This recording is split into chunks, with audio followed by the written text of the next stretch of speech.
श्री हरिवंश श्री राधा वल्लभ श्री हरिवंश। ओम अज्ञानतिम्रान्धस्य ज्ञानाञ्जनशलाकया चक्षुरुन्मीलितं येन तस्मै श्री गुरुवे नमः। श्री राधा।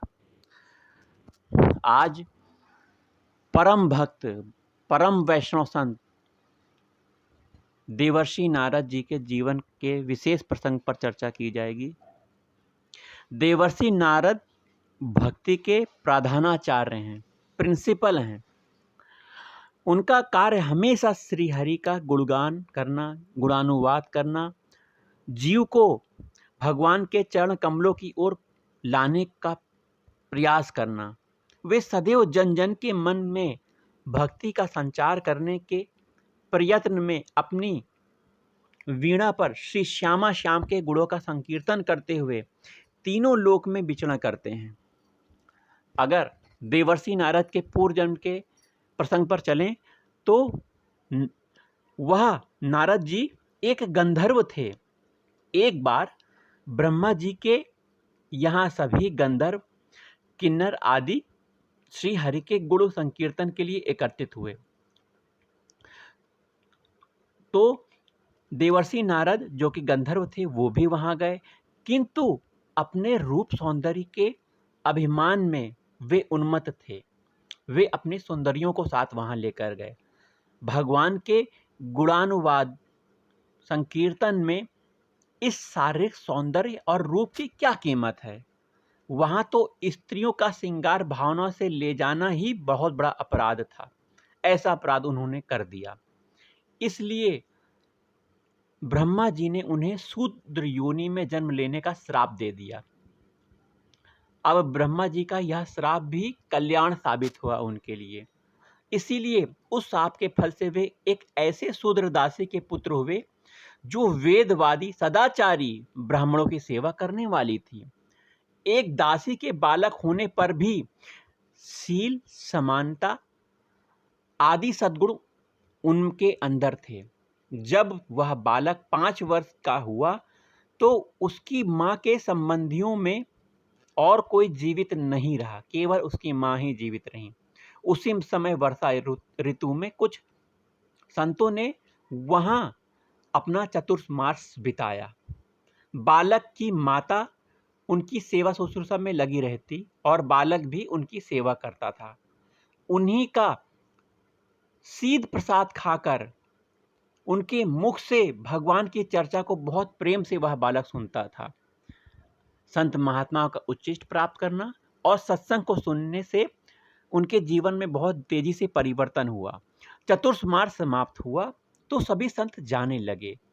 उसी समय उन्होंने उस दासी बालक को देखा और उनके नम्रता आदि गुणों के कारण उसे भगवान के स्वरूप का ध्यान तथा नाम के जप का आदेश दे दिया। साधुओं के चले जाने के कुछ समय बाद ही एक दिन अपने स्वामी की गाय को धोते समय उस बालक की माता को सांप ने डस लिया और वह माता मर गई। इस प्रकार माता के ममत्वमयी वत्सलता के बंधन से वह बालक छूट गया और एकमात्र प्रभु के भरोसे पर रहने लगा। अब वह बालक भगवान के विश्वास के बल पर आगे बढ़ता चला गया और जब एक सरोवर के किनारे पहुंचते पहुंचते वह थक गया तो वह विश्राम के लिए रुक गया। उसने सरोवर के का शीतल जल पिया। पास ही पीपल के पेड़ की छाया में बैठकर संतों द्वारा लाई गई विधि से प्रभु का ध्यान करने लगा। संतों ने जैसे विधि बताई थी वैसे वो भगवान का ध्यान करने लगा। अचानक उसके हृदय में भगवान प्रकट हुए और एक दिव्य ज्योति से उसका अंतःकरण खिल उठा, किंतु वह प्रकाश बिजली की चमक के समान आते ही समाप्त भी हो गया। वह बालक उसके लिए पागलों के समान विकल हो गया कि मुझे फिर से यह दिखाई दे, लेकिन अब कहाँ दिखाई देना था। उसकी विकलता के कारण आकाशवाणी से उसे सांत्वना देते हुए भगवान ने कहा कि इस जन्म में तू मुझे नहीं देख सकता, क्योंकि जिसका चित्त पूर्ण निर्मल है वे ही मेरे दर्शन का अधिकारी है। तो भगवान के ये वाक्य आपको धारण करने चाहिए। यदि भगवान के दर्शन करना है तो अपने चित्त को एकदम निर्मल और भगवान के आश्रित हो जाना है। निर्मल हृदय में, निर्मल मन में भगवान का वास होता है। भगवान का साक्षात्कार करना है तो निर्मल हृदय बनाना पड़ेगा। निर्मल हृदय बनाने के लिए भगवान के आश्रित हो जाओ। आश्रित होने के बाद भगवान का नित्य चिंतन बना रहेगा। इस नित्य चिंतन से हृदय मन निर्मल हो जाएगा और भगवान आपको दर्शन देंगे। तो आप ऐसा कर सकते हैं। तो जिसका चित्त पूर्ण निर्मल है वही मेरे दर्शन का अधिकारी है। या एक भक्त तो कृपा करके मैंने तुम्हें यह झलक दिखा दी है बेटा, इसके दर्शन से तुम्हारा चित्त मुझ में लग जाए, ऐसे मैं चाहता हूं। तो भगवान ने ऐसी बात कही।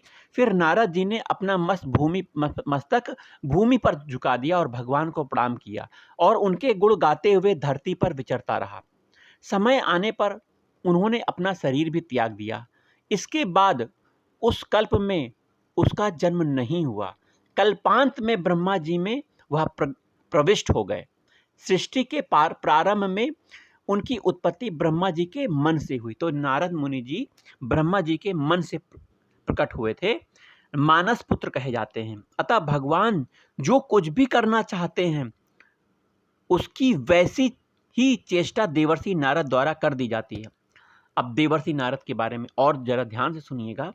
देवर्षि नारद जी के कार्य और गुणों का संकीर्तन कौन कर सकता है? प्रहलाद को भगवत भक्ति का उपदेश उन्होंने माता के गर्भ में ही दे दिया था। माता पिता का त्याग कर भगवान की खोज में निकले बालक ध्रुव को भगवान को प्राप्त करने की उपासना और पद्धति नारद जी ने ही ध्रुव जी को दी थी। आगे प्रजापति दक्ष के 11 सहस्त्र पुत्रों को भगवान की भक्ति के अधिकारी समझकर उन्हें विरक्त बनाने वाले नारद मुनि ही थे। भगवान की भक्ति में रात दिन छके रहने वाले नारद को यद्यपि प्रजापति द्वारा 2 घड़ी से अधिक किसी भी स्थान पर न ठहर सकने का श्राप मिला था, किंतु इसी से वह प्रभु की कृपा मानकर उसे वरदान समझते हैं। जय जय श्यामा जय जय श्याम, जय जय श्री वृंदावन धाम। मेरी श्यामा मेरो श्याम, मेरो श्री वृंदावन धाम। जय जय श्यामा जय जय श्याम, जय जय श्री वृंदावन धाम। श्री राधा श्री राधा श्री राधा श्री राधा।